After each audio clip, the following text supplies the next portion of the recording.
মামুনুর, টাঙ্গাইলে কতগুলি ভোট কেন্দ্র রয়েছে এবং গুরুত্বপূর্ণ ভোট কেন্দ্র কোনগুলো? ভোটের সরঞ্জামাদি কখন নাগাদ আসতে পারে? নির্বাচনী পরিবেশ নিয়ে জানাবেন। বিকাশে কম খরচে ক্যাশ আউটের লিমিট বেড়ে 50,000, প্রিয় এজেন্টও 2টা।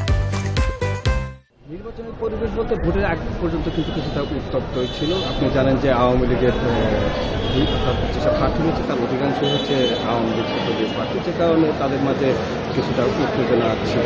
আর আমি যদি একটু দর্শকদেরকে দেখানোর চেষ্টা করি, এখন আমি আছি মধুপুর উপজেলা। প্রথম ধাপে যে দুটি উপজেলায় নির্বাচন হচ্ছে টাঙ্গাইলে, তার ভিতরে মধুপুর এবং ধনবাড়ী। এখন আমি আছি মধুপুর উপজেলা নির্বাহী কর্মকর্তার সামনে।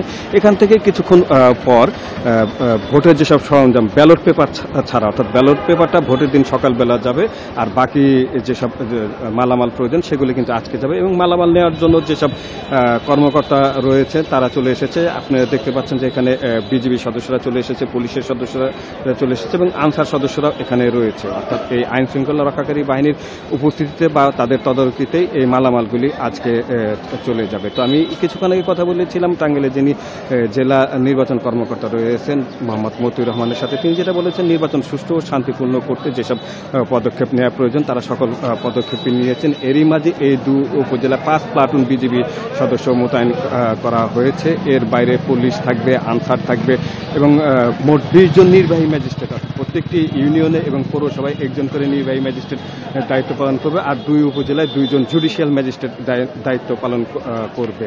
অর্থাৎ বিপুল সংখ্যক আইন শৃঙ্খলা রক্ষাকারী বাহিনীর সদস্যদের উপস্থিতিতে বা তাদের তত্ত্বাবধানে এই নির্বাচনটা হবে। এবং তারা বলছে, অর্থাৎ নির্বাচন সংশ্লিষ্ট যারা বলছে তারা বলছে যে সুষ্ঠু এবং শান্তিপূর্ণ এবং অবাধ একটি নির্বাচন অনুষ্ঠানের জন্য যেসব পদক্ষেপ গ্রহণ করার কথা বলা হয়েছে তারা সবই সেগুলি পালন করছে। তো আমি কথা বলেছি কিছুক্ষণ আগেই এই উপজেলা যিনি নির্বাহী কর্মকর্তা রয়েছেন, তিনি যেটা বলেছেন যে 11টা থেকে 11:30 নাগাদ এই উপজেলা থেকে যে নির্বাচনী সরঞ্জাম পৌঁছে দেওয়া হবে সংশ্লিষ্ট ভোট কেন্দ্রগুলোতে এবং এই নেওয়ার জন্য সংশ্লিষ্ট ভোট কেন্দ্রের প্রিজাইডিং কর্মকর্তা এবং সরকারি প্রিজাইডিং কর্মকর্তা এরই মধ্যে এখানে চলে এসেছে। উপজেলা নির্বাচন নিয়ে টাঙ্গাইল থেকে জানাচ্ছিলেন সহকর্মী মামুনুর রহমান।